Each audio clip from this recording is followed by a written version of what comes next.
So I've been fighting with this camera, trying to get it to work. I had to build a mount for it because I couldn't find one online.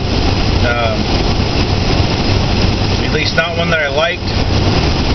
So I just went to ghetto rigging.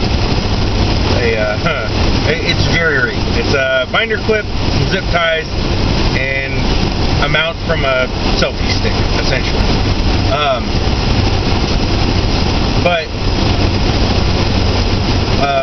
So I'm trying out this camera, trying to get it to work. I really haven't had luck. It hasn't been picking up audio for some reason when I'm in the car, but when I test it at home, it works fine. So we'll see. I might have to I might just have to invest in a different camera. Or just do it off my cell phone, because I've proven that one actually works. That being said, there's been a lot of stuff going on, so I didn't get around to fixing the Camaro last weekend. Retirement party, and yeah, I wasn't in any shape to work on the car come Sunday. So barring nothing exciting this weekend, i.e. the arrival of my nephew, I should have a video up of the putting the new transmission pan in the Camaro. So that's next on my list. Hopefully I'll be ordering the floor pan for the car soon, so that'll be done and the interior will go back together. From there, once the interior's back in, literally I need to go buy rhino lining to paint the floor. But because I'm not putting carpet back in, but I've decided I probably need to buy dyno mat first, and then we'll just rhino line over the dyno mat, because I really don't feel like I want to be able to drive the car, and I'm scared that if I don't do it, then it's gonna get too hot on the floorboards and stuff. Especially with the fact that I finally nailed down the engine going in the car. I'm actually have decided I'm going oddball still in 305 rebuilt with turbos or a turbo. I haven't decided exactly. Either I'm going to do the Rotson style build with a turbo from a diesel truck like the Roadkill guys did with the Rotson, or I'm going to go find some used turbos off of pretty much anything with twin turbos, or like I was thinking SRT neon / caliber turbos, or the turbo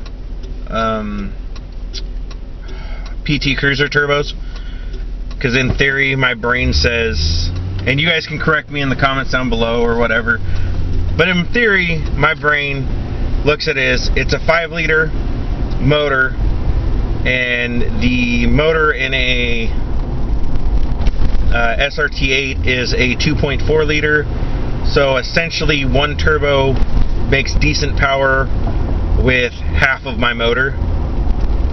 So if I build turbo headers and slap 2 of those on there, I should be okay. I may be completely wrong. I really don't care. This is kind of just an exercise of what will work, what won't work. If the engine blows up, then I LS the car and call it good. Or maybe I'll do something different.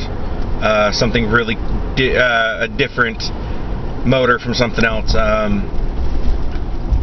I kind of have toyed with the idea of building a 6.2 or a 6.5 turbo motor, diesel turbo motor for it,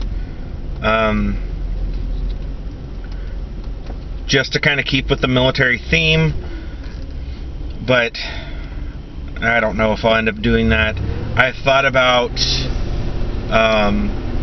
essentially the drivetrain out of a Cobalt SS, either turbo or supercharged, because there's actually a transmission you can buy that'll bolt up to those, from what I've read and the research I've done. And those motors are cheaper than the actual crate motor that Chevy sells.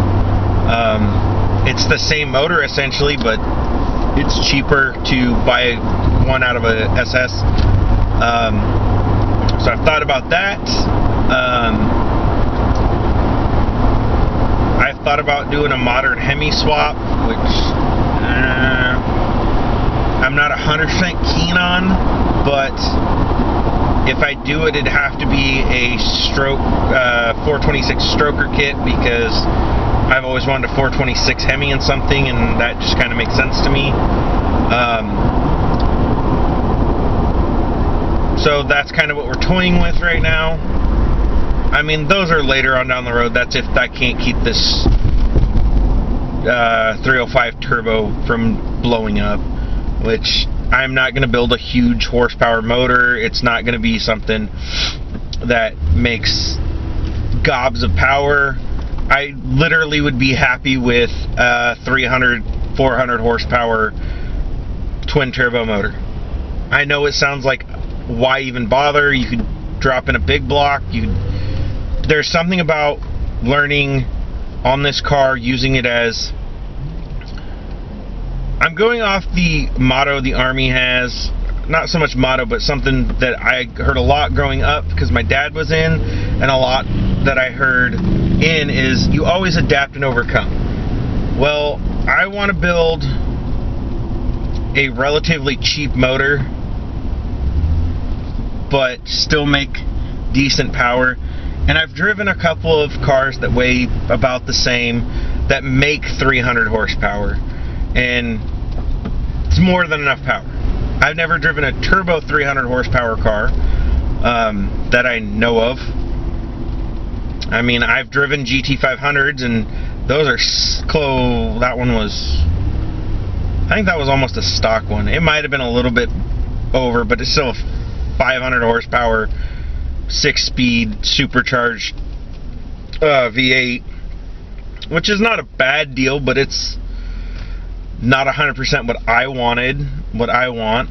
That car also weighs, I think, 200 to 300 pounds more than my Camaro does, but I mean, my car will probably weigh the same once everything's in it.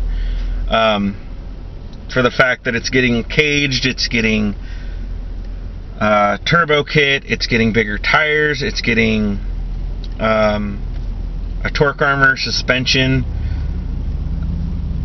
So I am adding weight to the car, even though I've taken weight away. And I absolutely refuse to go to a carbon fiber hood or a fiberglass, or not fiberglass, well yeah, fiberglass or carbon fiber hood. I want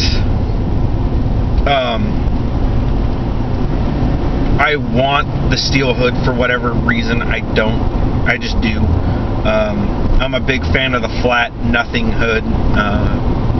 So it's gonna get real tight trying to stuff turbos and whatever else underneath the hood of that car.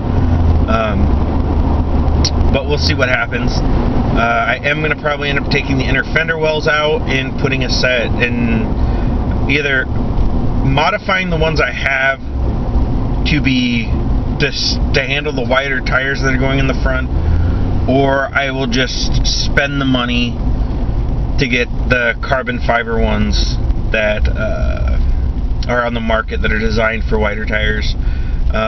If you've ever seen Mary Posey's car in its current state, those are the ones that I've looked at, I've thought about putting on there. The issue is they're a little more than I want to spend, so it might come back to that adapt and overcome philosophy of I can just cut them out and weld in pieces to make them offset them enough, or I might try to make my own carbon fiber or fiberglass inner fender wells. I have thought about doing that for a couple of other parts, but I don't know yet what I'm going to do with everything. So let me know in the comments down below if there's any questions you have about the car, anything you want to know different. Let me know if you like these videos. I'm sure that they're probably annoying because I've been in stop and go traffic, which I wasn't expecting. So just let me know in the comments down below. Thanks, guys.